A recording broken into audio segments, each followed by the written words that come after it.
माझ्या प्रिय मुलांनो, तुमचे शरीर निरोगी ठेवण्यासाठी तुम्ही नेहमी ताजे आणि पौष्टिक अन्न खाता, हो की नाही?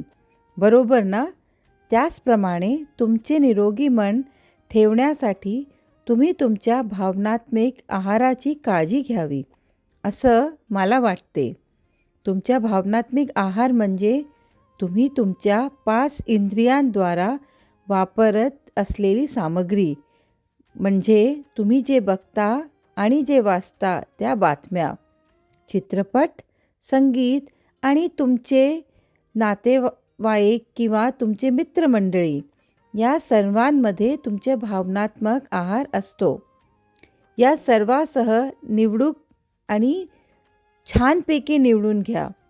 या सर्व गोष्टी जाणीवपूर्वक अवचेतनपणे आणि नकळतपणे तुमच्या मनाची स्थिती आणि दिशा प्रयत्न करते आणि त्या दिशा तुम्हाला घेऊन जाते आणि तुमच्यावर कंट्रोलही करते. त्यामुळे या गोष्टींचे मोठे महत्त्व समजून घ्या, म्हणजे की ते कमीत कमी सकारात्मक आणि रचनात्मक ठेवण्याचा प्रयत्न करा. जेव्हा आवश्यक असेल तेव्हाच बोला आणि चांगले आणि खूप छानपैकी दयाळू शब्द बोला.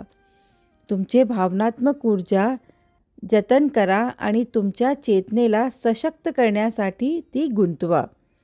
आज फक्त वरच्या आकाशाकडे बघा आणि त्याला धन्यवाद म्हणा. आनंदी रहा आणि खूप हसत रहा.